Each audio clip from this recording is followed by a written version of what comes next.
सबसे खुशी की बात है कि मैं मुबारकबाद पेश करता हूँ जो यहाँ पे हमारे नाइटियंस केयर इंस्टीट्यूट इनके ज़िम्मेदारों को, बशीर साहब को, उनकी पूरी टीम को, कि उन्होंने जो इनिशिएटिव उठाया है शहर ख़ास के हवाले से, ख़ास कर कि यहाँ पे मिनिमल फ़ीस स्ट्रक्चर पर ये बच्चों को एक कोचिंग गाइडेंस फराहम कर रहे हैं।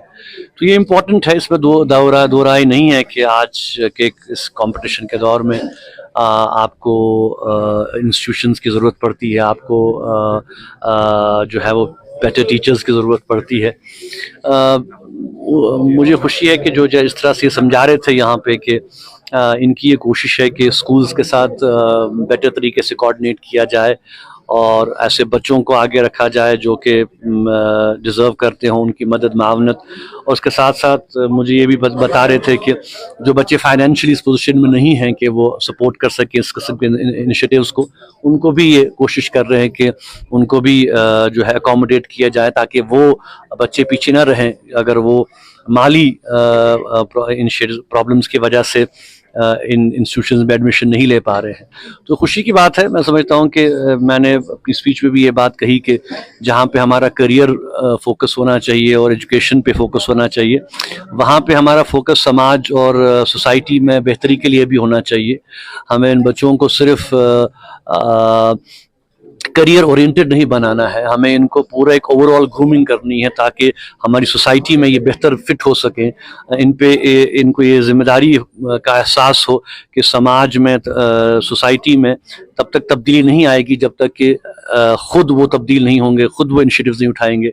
तो खुशी की बात है कि इस तरह के इनिशिएटिव्स लिए जा रहे हैं, ये पहली कोशिश है इनकी। और इंशाल्लाह मुझे खुशी है कि आज जहाँ पे स्कूल्स के मुंतज़मीन और ज़िम्मेदारान भी यहाँ पर हैं, उनसे भी ये बात कर रहे हैं तो इस इनिशिएटिव को आगे लिया जाएगा। मीर भाई साहब, आपसे जाने की मंशियात के बारे में आप बात तो करते हैं, लेकिन हमने कल भी देखा एक ऐसा एक्सीडेंट पेश आया जिसकी वजह से 2 लोगों की जान चली। नाक है, बहुत ही तकलीफ दह सूरत हाल है। आज जामा मस्जिद में भी मैंने इसी पर बात की। देखिए इसमें दो राय नहीं है कि बहसियत इमाम, मीर वाइज, खतीब हम सब बोल सकते हैं, हम सब आइडेंटिफाई कर सकते हैं प्रॉब्लम्स को, लेकिन जो प्राइमरी रिस्पॉन्सिबिलिटी है वो वालिदैन की है। जब तक वालिदैन बच्चों की ज़िंदगियों में दिलचस्पी नहीं लेंगे, ये काफ़ी नहीं है कि आप देखें कि हमारा बच्चा स्कूल जा रहा है, हमारा बच्चा ट्यूशन पे जा रहा है, हमारे बच्चे को बेहतर तालीम मिल रही है, ये तो सब फोकस है हमारा।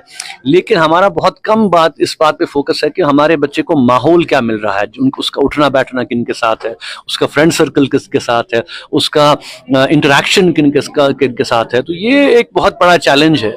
अगर आप देखें कि आज ऐसे भी हमारे पास मिसालें मिलती हैं कि हर कोई फैसिलिटी बच्चों को दी जा रही है, और मैं समझता हूं कि ये भी एक बहुत बड़ा चैलेंज है कि आप बच्चों को बिल्कुल पहले ही सब कुछ दे रहे हैं तो फिर उनको ज़िंदगी में मेहनत और मशक्क़त करने की ज़रूरत नहीं है। तो ये वालिदैन की जिम्मेदारी है कि वो इस इनिशिएटिव को थोड़ा समझें और इस पर वो ज़रा घर के माहौल को बेहतर करें। उसके बाद फिर टीचर्स की जिम्मेदारी है, उसके बाद फिर इंस्टीट्यूशन की जिम्मेदारी है कि वहाँ पे एक बेहतर माहौल बना दिया जाए बच्चों को, वहाँ पे एक इनिशिएटिव दिया जाए।